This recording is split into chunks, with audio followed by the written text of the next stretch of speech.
Allez, Très bien, monsieur. Qu'est-ce que vous faites ici? C'est pas chez vous? J'emménage. Je vous ai déjà montré le bail. Ils sont faux, il habite pas ici. Oui, c'est aussi ce qu'on pense. Vous venez avec nous. Attendez. Répétez un peu ça. Je suis votre supérieur, abruti. Lorsque Deborah Lane a vu un homme français noir porter des cartons dans son immeuble, elle n'a pas contacté la direction de l'immeuble. Elle n'a pas posé une seule question polie.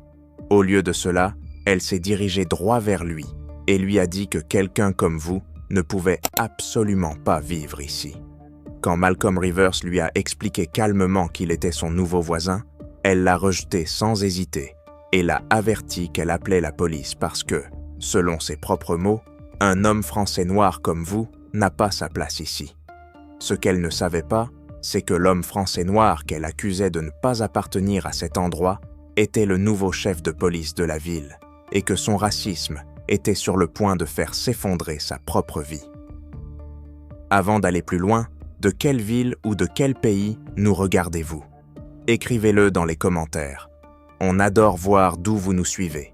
Si vous pensez qu'emménager dans son propre logement en étant français noir ne devrait pas exiger de prouver son innocence, alors aimez cette vidéo et abonnez-vous. Malcolm Rivers est arrivé à Westbrook Apartments à 9h30 un samedi matin avec un camion de déménagement garé dehors et un week-end libre devant lui. À 47 ans, Rivers avait passé 22 années à gravir tous les échelons qu'offrait le département de police de Houston. Et 3 semaines plus tôt, il avait été nommé nouveau chef de police de la ville, un poste qu'il occuperait officiellement à partir du lundi matin suivant. Aujourd'hui, c'était le jour du déménagement. Il avait acheté l'appartement 6 semaines plus tôt, signé l'acte de propriété, rempli chaque document lié à l'achat d'un bien immobilier et organisé avec la société de déménagement la livraison de ses meubles plus tard dans l'après-midi. Pour l'instant, il faisait les premiers trajets lui-même, transportant des cartons de livres, des ustensiles de cuisine et des effets personnels qu'il préférait manipuler sans aide. Rivers était habillé comme n'importe qui pour un déménagement un samedi matin. Jean foncé, t-shirt gris uni, basket propre, il avait l'air détendu et sans hâte parce qu'il l'était.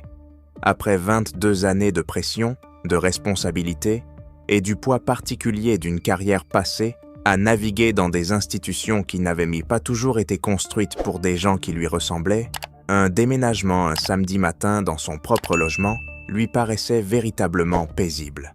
Il porta le premier carton à travers l'entrée de l'immeuble, prit l'ascenseur jusqu'au 4e étage, puis descendit le couloir vers l'appartement 4C, l'appartement dont l'acte de propriété se trouvait à ce moment précis dans un dossier posé sur son comptoir de cuisine, en attendant le jour où il serait utile.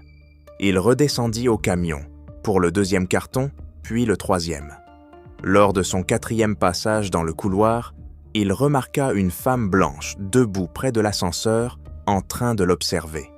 Elle avait la fin de la cinquantaine, portait une tenue de week-end, les bras croisés dans l'attitude de quelqu'un qui s'était autoproclamé autorité sur son environnement depuis très longtemps. Elle s'appelait Deborah Lane et elle vivait dans l'appartement 4A depuis 12 ans. Elle regarda Rivers passer devant elle avec un carton sans rien dire. Il lui adressa un signe de tête poli et continua jusqu'à sa porte. Lors de son 5e passage, elle était toujours là. Cette fois, elle s'avança. « Excusez-moi », dit Lane, avec ce ton tranchant particulier de quelqu'un qui considère la confrontation comme un droit. « Qu'est-ce que vous faites exactement ?» Rivers regarda le carton dans ses mains, puis revint à Lane avec l'expression patiente d'un homme qui avait déjà rencontré ce type précis d'énergie à de nombreuses reprises. « J'emménage », dit-il simplement. Les yeux de Lane passèrent de Rivers au carton, puis à la porte de l'appartement où il entrait et sortait, et son expression ne changea pas. « Vous emménagez ?» répéta-t-elle, en laissant entendre dans ses mots toute son incrédulité. « Dans cet immeuble? Dans le 4C ?»« Oui, » dit Rivers, « je suis votre nouveau voisin. » Lane laissa échapper un petit son, quelque part entre le rire et le mépris. « Quelqu'un comme vous ne peut absolument pas vivre ici, » dit-elle. « Cela fait 12 ans que je vis dans cet immeuble, Je sais qui entre et qui sort, et je n'ai été informé d'aucun nouveau locataire. » « Je ne suis pas locataire, » dit Rivers calmement. « Je suis propriétaire. J'ai acheté l'appartement il y a 6 semaines. » Lane le regarda comme on regarde quelque chose qu'on a déjà décidé être faux. « Je ne crois pas ça, » dit-elle d'un ton plat. « Et je ne sais pas ce que vous faites réellement ici, mais vous avez l'air suspect et j'appelle la police. » Rivers la regarda fixement. « Est-ce parce que je suis français noir ?» Lane soutint son regard sans ciller.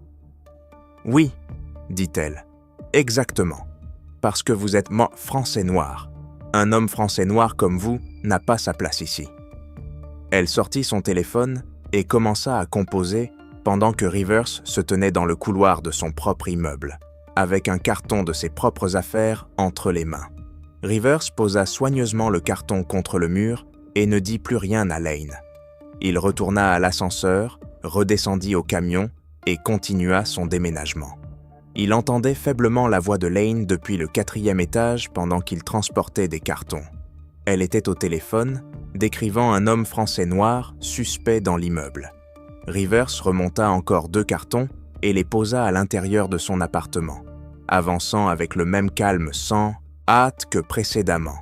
Il avait 22 ans d'expérience à comprendre comment ce genre de situation se déroulait, et il comprenait parfaitement celle-ci. 8 minutes après l'appel de Lane, les portes de l'ascenseur s'ouvrirent au 4e étage et 2 policiers en uniforme en sortirent. L'agent Sean Whitaker arriva en premier. Blanc, une quarantaine d'années, 15 ans de service. Le genre de policier qui entre dans une situation en pensant déjà savoir ce qu'il va y trouver. L'agent Lucas Barrett était derrière lui. Plus jeune, début de trentaine, 3 ans de service, suivant le mouvement de Whitaker comme les jeunes officiers suivent les anciens quand ils n'ont pas encore acquis la confiance nécessaire pour remettre en cause ce qu'ils voient. Lane attendait près de l'ascenseur et pointa immédiatement Rivers du doigt, qui se tenait dans le couloir devant la porte de son appartement avec un autre carton dans les mains. « C'est lui !» dit-elle. Whitaker s'approcha de Rivers avec Barrett derrière lui. Rivers les regarda venir, posa son carton, se redressa et leur accorda toute son attention. « Qu'est-ce que vous faites dans cet immeuble ?» demanda Whitaker, avec exactement la même énergie que Lane. Cette même présomption de culpabilité présentée comme une question de routine. Rivers le regarda avec un calme direct. « J'emménage dans l'appartement 4C. Y a-t-il un problème ? Nous avons reçu un appel à propos d'un individu suspect dans l'immeuble, » dit Whitaker. « Nous devons vérifier que vous habitez réellement ici. »« Très bien, » dit Rivers. « Donnez-moi un instant. » Il ouvrit la porte de son appartement, entra, puis revint 30 secondes plus tard avec une chemise cartonnée. Il l'ouvrit et tendit à Whitaker l'acte de propriété du 4C au nom de Malcolm Rivers, ainsi que les documents prouvant que l'achat avait été finalisé 6 semaines auparavant. Les papiers étaient complets, officiels et parfaitement légitimes. Whitaker prit les documents et les parcourut. Barrett regarda par-dessus son épaule depuis le couloir. Lane observait la scène, les bras croisés. Et quand Whitaker ne se hâta pas immédiatement d'arrêter Rivers, elle lança. « Ils sont sûrement faux. Ça fait 12 ans que je vis ici, et je sais quand quelqu'un emménage. Et personne ne m'a dit qu'un homme français noir allait acheter dans cet immeuble. Ces documents ne sont pas vrais. » Whitaker releva les yeux depuis les papiers et quelque chose changea dans son expression. Le moment précis où un homme qui a déjà pris sa décision trouve la justification dont il avait besoin. Il regarda Rivers. « Elle soulève un point valable. Ces documents pourraient être frauduleux. » Rivers garda une voix égale. « Ils ne sont pas frauduleux. Tout ce qui se trouve dans ce dossier est légitime et vérifiable. Si vous avez un doute, appelez le numéro imprimé sur l'acte. La société de gestion est indiquée juste là. Appelez-les et ils confirmeront l'achat. » Whitaker rendit les documents à Rivers et secoua la tête. « Si cet acte est faux, pourquoi appellerions-nous un numéro inscrit dessus ? Nous n'allons pas faire ça. » Rivers le regarda un instant. « Donc vous refusez de vérifier ces documents en contactant la société émettrice. Nous devons tout vérifier au poste, dit Whittaker. Vous devez venir avec nous. Je ne vais dans aucun poste, dit Rivers clairement. Je viens de vous montrer mon acte et ma preuve de propriété de ce bien. Je viens de vous offrir un moyen direct de tout vérifier en 30 secondes. Je connais mes droits et je suis en train de les exercer. Barrett déplaça légèrement son poids, les yeux allant de Whittaker à Rivers, quelque chose dans son expression révélant un malaise qu'il n'était pas prêt à exprimer devant son supérieur. « Il faut vous calmer, » dit Whittaker, sa voix devenant plus autoritaire. « Nous vous avons dit que ces documents pouvaient être faux. Nous n'allons pas appeler un numéro inscrit sur un acte potentiellement frauduleux. Vous devez venir au poste afin que nous réglions cela correctement. » « Vous voulez m'arrêter » dit Rivers. « Même après que je vous ai montré les documents de propriété de ce bien ?» Whittaker ne répondit pas directement. « Tournez-vous lentement et nous réglerons ça au poste, » dit-il en avançant d'un pas. Rivers regarda Whittaker, puis Barrett, puis de nouveau Whittaker.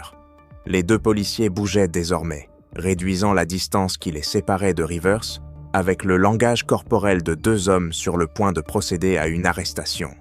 Rivers leur avait montré son acte. Il leur avait montré sa preuve de propriété. Il leur avait offert un moyen de vérifier le tout en 30 secondes. Ils avaient rejeté tout cela. Il porta lentement la main à sa poche arrière, en s'assurant que les deux policiers voyaient clairement ses mains, et en sortit un étui de badge en cuir. Il l'ouvrit et le tint de manière à ce que les deux hommes puissent voir le badge et la carte d'identification derrière la fenêtre plastique transparente. Houston Police Department, Chief of Police, Malcolm Rivers. Le couloir devint complètement silencieux. Whittaker fixa le badge. La couleur quitta presque instantanément son visage, comme celle d'un homme qui vient de voir toute sa carrière commencer à s'effondrer devant lui. Barrett fit un petit pas en arrière sans même sembler s'en rendre compte. Tous les deux connaissaient ce badge. Depuis 2 semaines, ils recevaient des mémos internes à propos du nouveau chef qui prenait ses fonctions le lundi suivant. Ils avaient vu le nom, ils avaient vu la photo, et ils se tenaient maintenant dans un couloir, après avoir tenté de l'arrêter, alors même qu'il leur avait montré l'acte de propriété de son appartement. La voix de Daddy Seatsald. Lane s'éleva depuis le fond du couloir, toujours pleine de défis. « Ce badge est sûrement faux, lui aussi. »« Madame, » dit Whittaker, plus sèchement qu'il ne l'avait voulu en la coupant, sans quitter des yeux le badge dans la main de Rivers. Rivers referma l'étui et le remit dans sa poche. Il regarda Whittaker puis Barrett avec une expression parfaitement maîtrisée et absolument définitive. « Je vous verrai tous les deux dans mon bureau lundi matin, » dit-il doucement. 8 heures. Aucun des deux policiers ne répondit. Rivers se tourna vers Lane, qui se tenait au bout du couloir avec, pour la première fois, l'air d'une femme qui comprenait enfin le poids de ce qu'elle avait déclenché. « Mon avocat prendra contact avec vous, » dit-il simplement. Puis Rivers revint vers les deux policiers. « Avant que l'un de vous quitte cet immeuble, j'ai besoin de 3 choses. La vidéosurveillance de ce couloir pour aujourd'hui, l'enregistrement de l'appel au 911 qui vous a amené ici et la documentation écrite officielle de cet incident, y compris vos numéros de badge, le registre de l'appel et tout ce qui a été dit et fait dans ce couloir aujourd'hui. » Whittaker acquiesça une fois avec le hochement de tête d'un homme qui sait qu'il se tient déjà au milieu des ruines de quelque chose qu'il ne peut plus réparer. Rivers ramassa son carton sur le sol du couloir, le porta jusqu'à l'intérieur de l'appartement 4C et referma la porte derrière lui. Il avait un déménagement à terminer. Malcolm Rivers passa le reste du samedi à finir son déménagement. Les meubles arrivèrent dans l'après-midi. La société de déménagement monta tout, et le soir venu, Rivers était assis dans son nouvel appartement, entouré de cartons qu'il n'avait pas encore déballés, avec le dossier de propriété sur le comptoir de la cuisine et 3 éléments bien précis sur son téléphone. Les images de Midinty, vidéosurveillance, l'enregistrement du 911 et la documentation de l'incident qu'il avait exigé de Whittaker et Barrett avant leur départ de l'immeuble. Il écouta l'appel au 911 une fois ce soir-là. Il regarda les images du couloir une fois. Puis il posa son téléphone, se prépara à dîner et alla se coucher. Le lundi matin, Rivers arriva au siège du département de police de Houston à 7h45 en uniforme complet de chef.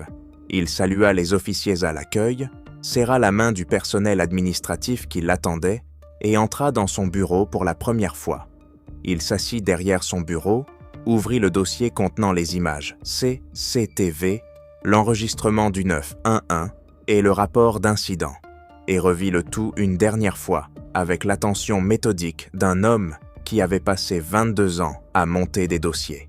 À 8 heures précises, il fit appeler Whitaker et Barrett dans son bureau. Les deux policiers entrèrent en uniforme complet, avec l'air qu'ont les gens qui savent déjà de quoi la conversation va porter, mais espèrent tout de même que la réalité sera un peu plus douce que ce qu'ils imaginent depuis samedi. Rivers attendit qu'ils soient assis tous les deux avant de parler. Puis, il se pencha en avant et lança la lecture sur son ordinateur portable sans introduire quoi que ce soit ni expliquer ce qu'ils allaient entendre. L'appel au 911 résonna dans les haut-parleurs du portable, dans le silence du bureau. La voix de Deborah Lane décrivit clairement un homme français noir, suspect dans l'immeuble. Puis vint le moment qui figea les deux officiers. La répartitrice demanda si l'homme avait fait quelque chose de menaçant, et Lane répondit que non, il n'avait rien fait. Elle ne pensait simplement pas qu'un homme français noir devait vivre dans l'immeuble. L'appel dura 3 minutes et 14 secondes, et lorsqu'il prit fin, Rivers appuya sur stop et regarda les deux hommes. « C'est à cet appel que vous avez répondu, » dit Rivers. « Une femme a appelé le 911 parce qu'un homme français noir portait des cartons. La répartitrice a confirmé qu'aucun crime n'avait eu lieu. Vous êtes arrivé et vous avez rejeté des documents de propriété valides. » Rivers marqua une pause. « Puis vous avez tenté de m'arrêter. » Ni Whitaker ni Barrett ne parlèrent. Rivers lança ensuite 30 secondes de la vidéosurveillance du couloir. Le moment où il leur tend l'acte, le moment où Whitaker le rejette, le moment où il propose le numéro de téléphone, le moment où Whitaker refuse, puis le moment où les deux policiers s'avancent pour procéder à l'arrestation avant que le badge n'apparaisse. Il referma l'ordinateur. « Je vous suspends tous les deux avec effet immédiat, en attendant une enquête complète des affaires internes. Vous remettrez vos badges et vos armes de service à l'officier de permanence avant de quitter ce bâtiment. Aujourd'hui, vous ne discuterez pas de cette affaire avec vos collègues, ni avec les médias. Une enquête formelle déterminera la suite. » Whitaker ouvrit la bouche. Rivers leva une main et Whitaker la referma. « Je ne suis pas intéressé par des explications ce matin, » dit Rivers. « Les affaires internes vous donneront à tous les deux l'occasion de vous expliquer. C'est leur travail. Mon travail à cet instant est de m'assurer que cette affaire soit traitée correctement et complètement. » Les deux policiers remirent leurs badges et leurs armes ce matin-là et quittèrent le bâtiment en civil. La nouvelle se répandit rapidement dans le département, comme cela arrive toujours quand quelque chose d'important se produit le premier jour d'un chef. Et en milieu de matinée, chaque policier dans le bâtiment savait déjà que le nouveau chef venait d'arriver pour découvrir que 2 de leurs collègues avaient été suspendus pour avoir tenté de l'arrêter le samedi précédent alors qu'il emménageait dans son propre appartement. Les affaires internes ouvrirent l'enquête le jour même et sortirent les dossiers personnels des 2 agents. Ce qu'ils trouvèrent dans ces dossiers transforma une histoire de samedi matin en quelque chose de beaucoup plus vaste. Whitaker était dans la police depuis 15 ans et avait accumulé 11 plaintes pour profilage racial pendant cette période. 9 de ces plaintes venaient de résidents noirs qui décrivaient avoir été arrêtés, interrogés ou retenus sans motif dans des situations où leurs explications ou leurs documents avaient été écartés au profit de la parole d'une personne blanche. Les 11 plaintes avaient été examinées en interne puis classées sans sanction significative. 3 d'entre elles comportaient même des notes de supérieurs affirmant que Whitaker était un officier rigoureux et dévoué, dont l'instinct avait toujours bien servi le département. Barrett, lui, était dans la police depuis 3 ans et avait déjà 7 plaintes à son dossier. 6 venaient de minorités. 3 décrivaient des situations remarquablement similaires à ce qui s'était produit dans le couloir de Westbrook Apartments.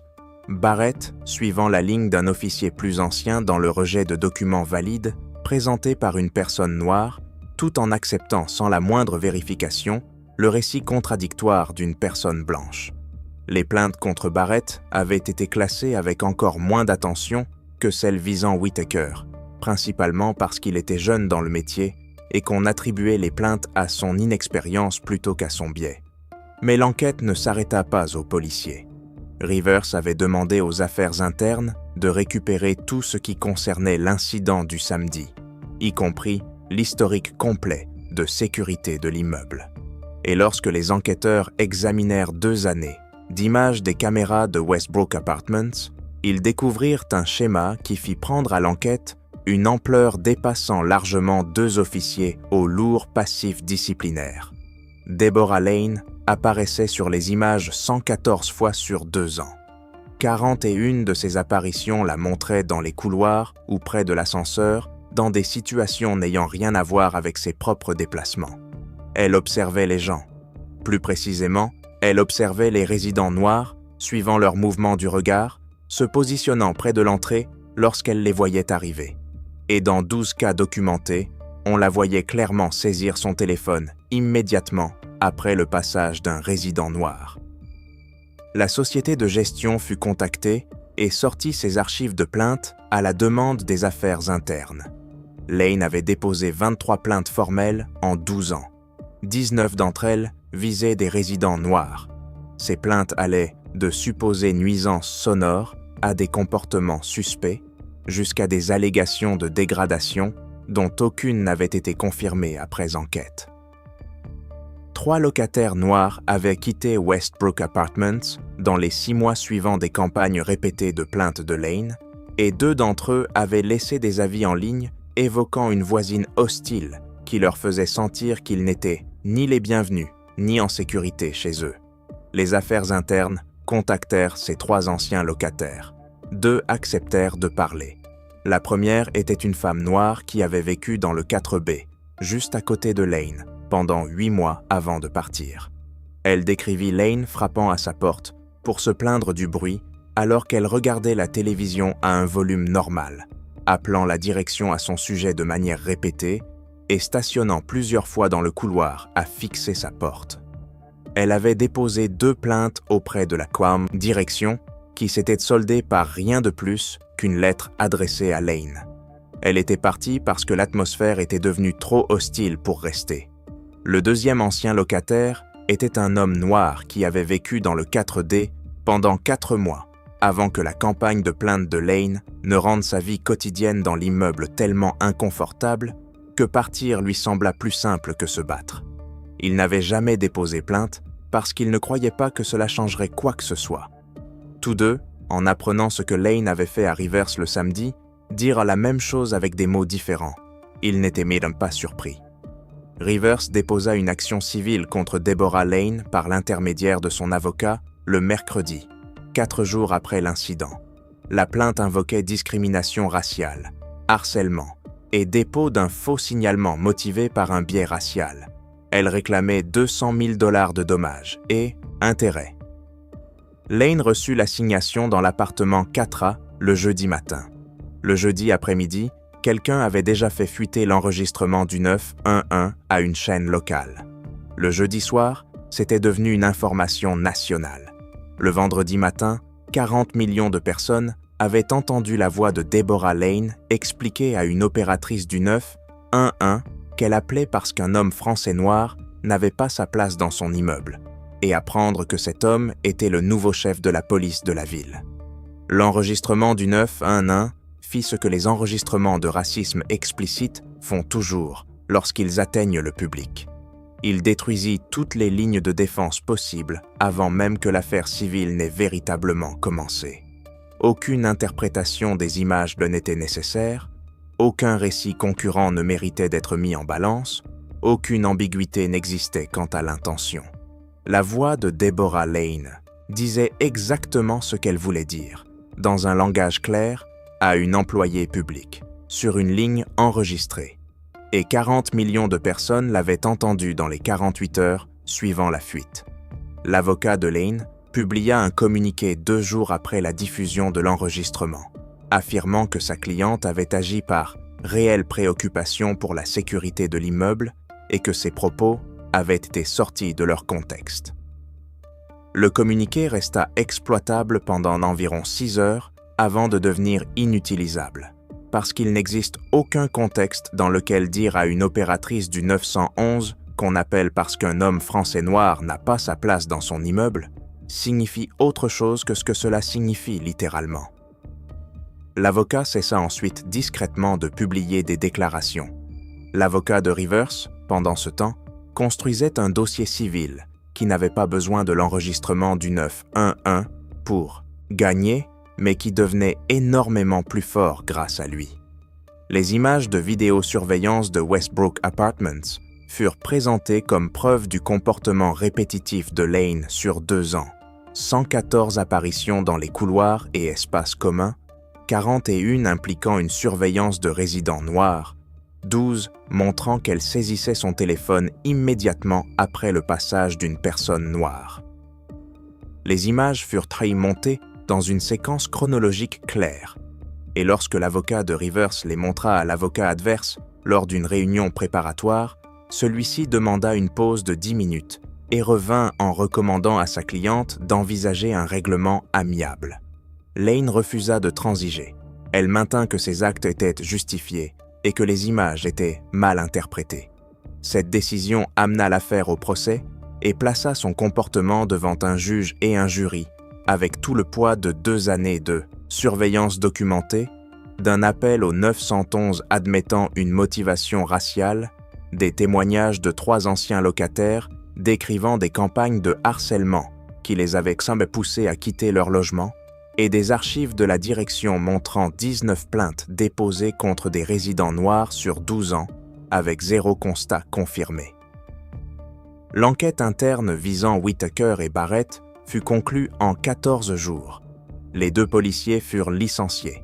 La lettre de licenciement de Whitaker mentionnait ses 11 plaintes pour profilage racial, son schéma consistant à écarter les documents présentés par des résidents noirs au profit de récits blancs non vérifiés, ainsi que son comportement le samedi en question, que l'enquête qualifiait de continuation directe d'un schéma que le département n'avait pas traité pendant 15 ans. La lettre de licenciement de Barrett mentionnait ses 7 plaintes en 3 ans et sa volonté manifeste de suivre un supérieur dans un profilage racial sans faire preuve de jugement indépendant ni soulever les inquiétudes professionnelles que la situation exigeait clairement. Les 2 officiers firent appel de leur licenciement par l'intermédiaire du syndicat.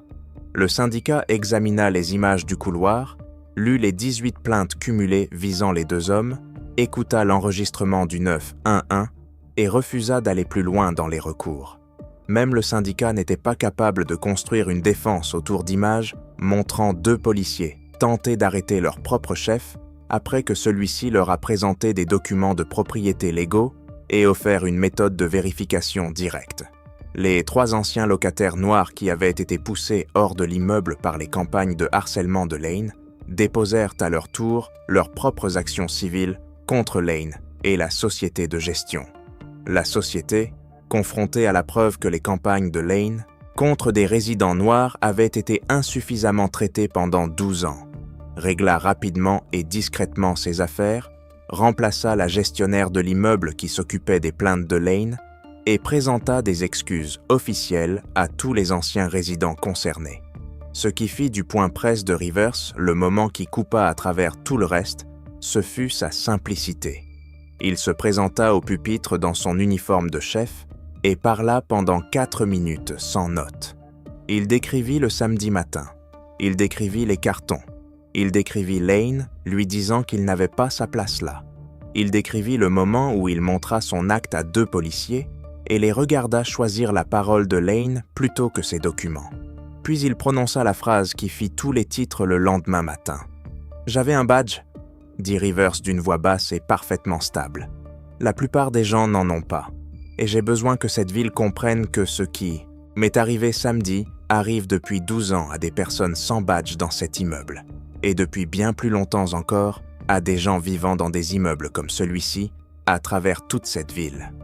Mon badge m'a sorti de ce couloir. Il n'aurait pas dû être nécessaire. L'acte aurait dû suffire. Être simplement un être humain portant des cartons dans sa propre maison aurait dû suffire. Il s'arrêta 3 secondes et regarda directement les caméras. Ce n'était pas suffisant, et c'est cela que nous allons changer.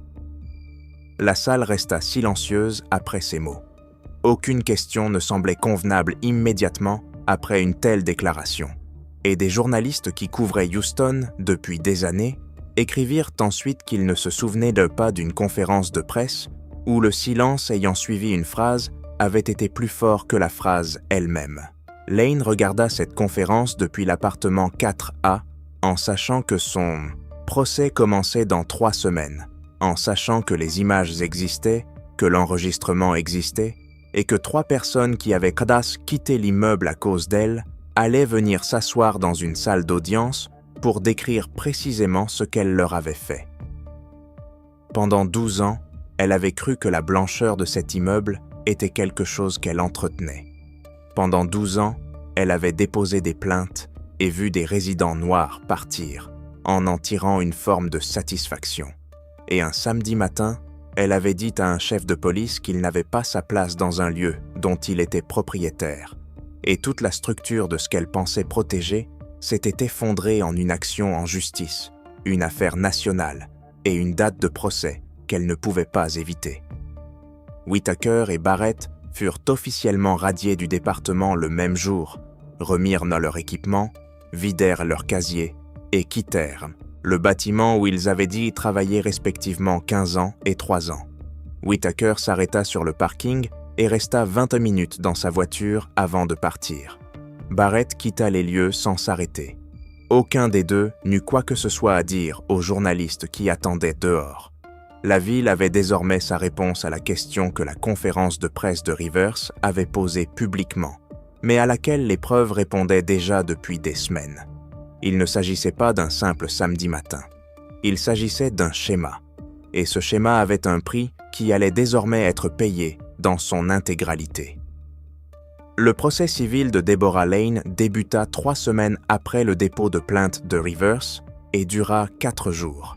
Son avocat avait passé ces 3 semaines à chercher une version des faits capable de survivre à l'enregistrement du 911, aux 2 années de vidéosurveillance du couloir, aux témoignages des 3 anciens, locataires et aux archives de la direction montrant 19 plaintes contre des résidents noirs en 12 ans. Il n'en trouva aucune, parce qu'aucune n'existait. Le procès fut moins un affrontement juridique qu'une présentation structurée de preuves contre une femme qui avait exposé sa motivation exacte, avec sa propre voix, sur une ligne gouvernementale enregistrée. Les 3 anciens locataires témoignèrent le 2e jour. La femme noire qui avait vécu dans le 4B décrivit 8 mois de harcèlement constant qui lui donnait l'impression d'être une intruse dans sa propre maison chaque fois qu'elle entrait dans le couloir. L'homme noir du 4D décrivit 4 mois de la même chose. Un 3e ancien résident, qui ne s'était jamais exprimé publiquement avant le procès, décrivit Lane debout devant sa porte à 3 soirées différentes, appelant la direction pour se plaindre de bruit, alors qu'il était simplement assis en silence à lire. Tous, les 3 expliquèrent avoir déposé des plaintes qui n'avaient rien donné, et être partis parce que rester était devenu impossible. Tous les 3 dirent avoir reconnu leurs propres histoires en entendant celle de Rivers. Le jury délibéra pendant 6 heures et donna raison à Rivers sur tous les chefs. Discrimination raciale, harcèlement et dépôt d'un faux signalement motivé par un biais racial. Lane fut condamné à payer $200 000 de dommages et intérêts. Son avocat commença immédiatement à évoquer les options d'appel et Lane le coupa avant même qu'il termine sa phrase, ce qui laissait entendre qu'elle comprenait qu'un appel ne ferait que prolonger une histoire dont elle avait besoin d'être sortie. Les conséquences financières arrivèrent de plusieurs directions à la fois. L'employeur de Lane, une société immobilière de taille moyenne à Houston, suivait l'affaire depuis 3 semaines au moment du verdict. 2 jours après la Hidosang. Décision du jury, l'entreprise mit fin à son contrat, invoquant une conduite incompatible avec ses valeurs affichées et le préjudice de réputation causé par ses actes. Le licenciement prit effet immédiatement, sans indemnité. Lane y travaillait depuis 9 ans.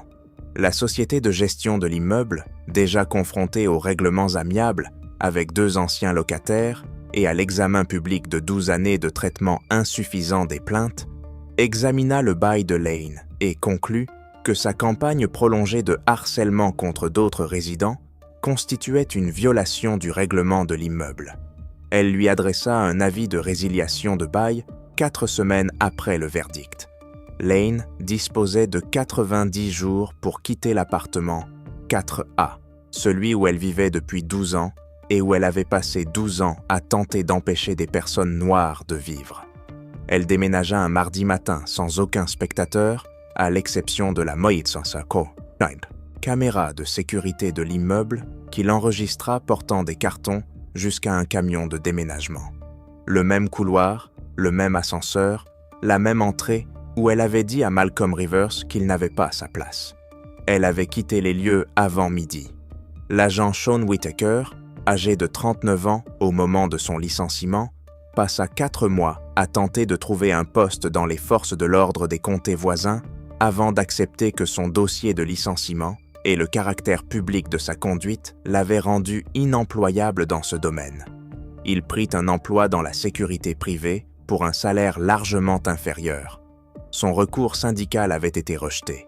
Sa pension faisait l'objet d'un examen, en attendant l'issue d'une action civile distincte déposée contre lui personnellement par un résident noir qu'il avait détenu à tort en 2019 et qui avait réactivé une plainte auparavant classée après que l'affaire Westbrook ait rendu le schéma impossible à nier. L'agent Lucas Barrett, 31 ans, quitta définitivement les forces de l'ordre après son licenciement et déménagea hors de Houston dans les 2 mois qui suivirent. Il n'accorda aucune interview et ne fit aucune déclaration publique. Son dossier, désormais intégré au dossier public de l'enquête, montrait 7 plaintes en 3 ans qui auraient dû déclencher une intervention bien avant qu'un couloir de Westbrook Apartments ne mette fin à sa carrière avant même qu'elle n'ait réellement commencé. La responsabilité de la société de gestion ne s'arrêta pas aux règlements amiables avec les anciens locataires. Un audit de l'autorité municipale du logement, déclenché par l'enquête, examina les procédures de traitement des plaintes dans les 12 immeubles qu'elle gérait et y trouva des schémas similaires de réponses inadéquates aux plaintes pour harcèlement dans 3 autres résidences. De nouvelles procédures obligatoires furent mises en place, exigeant un examen indépendant de toutes les plaintes de harcèlement entre résidents, une escalade automatique lorsqu'un même résident faisait l'objet de plus de 3 plaintes sur 12 mois, et une documentation obligatoire des résultats pour toutes les plaintes déposées. Rivers utilisa sa position de chef pour faire adopter 3 réformes précises au cours de sa première année, qu'il décrivit publiquement comme des réponses directes à ce qui s'était produit ce samedi matin-là. La première imposait à tous les officiers de documenter précisément la raison pour laquelle ils doutaient d'une pièce d'identité ou d'un document de propriété, plutôt que de simplement dire qu'il pouvait être frauduleux. Une réponse directe au refus de Whitaker d'appeler le numéro figurant sur l'acte. La deuxième créa une commission civile indépendante chargée d'examiner toutes les plaintes pour profilage racial, retirant ce pouvoir au processus interne qui avait permis aux 11 plaintes de Whitaker et aux 7 plaintes de Barrett d'être classées sans conséquence. La troisième mit en place un programme de liaison communautaire plaçant les policiers en contact régulier direct avec les quartiers qu'ils patrouillaient, avec des mécanismes de responsabilité liés au retour des habitants, plutôt qu'au seul chiffre d'interpellation. Les plaintes pour profilage racial contre le département de police de Houston chutèrent de 47% au cours des 2 premières années de Rivers comme chef. Les plaintes pour usage de la force baissèrent de 30 et 1%. La relation entre le département et les communautés noires de la ville, abîmées par des années de comportement exactement comme ceux que documentaient les dossiers de Whitaker et Barrett, commença le travail lent et difficile de reconstruction, cette fois sur la base d'une responsabilité réelle plutôt que de son apparence. 5 ans après son jour d'emménagement, Malcolm Rivers était toujours chef de la police de Houston. Les réformes mises en place pendant sa première année étaient devenues des modèles cités par les départements de police de 4 autres grandes villes. Deborah Lane vivait désormais dans un autre quartier de Houston, travaillait dans un autre secteur et restait définitivement liée à un enregistrement du 911, entendu par des dizaines de millions de personnes, encore utilisé dans les formations au logement équitable et dans les séminaires sur les droits civiques comme l'un des exemples les plus clairs jamais enregistrés d'une personne énonçant sa motivation raciale sans la moindre ambiguïté. Cet enregistrement n'avait jamais cessé de circuler, et il ne cesserait jamais. Le jugement de 200 000 $ figurait sur le dossier financier de Lane comme conséquence permanente d'un seul samedi matin, où elle avait décidé de dire à un homme qu'il n'avait pas sa place dans un lieu dont il était propriétaire. Les cartons avaient été déballés. Le chef était dans son bureau, et le couloir où elle avait livré bataille n'était plus qu'un couloir, vide désormais, à part les caméras qui avaient tout enregistré, et le fait désormais connu de tous que la femme qui avait passé 12 ans à décider qui avait le droit d'être là avait été celle à qui l'on avait demandé de partir. Si cette histoire vous a montré que le racisme dans le logement est systémique et délibéré, et que ceux qui le pratiquent dépendent du silence et de l'absence de conséquences suffisantes pour continuer à agir, partagez-la avec tous ceux qui doivent comprendre que la responsabilité transforme les systèmes et que le silence protège les mauvaises personnes. Quelle protection empêcherait des voisins d'utiliser les plaintes et les appels au 911 comme armes contre des résidents noirs pendant des années sans conséquences?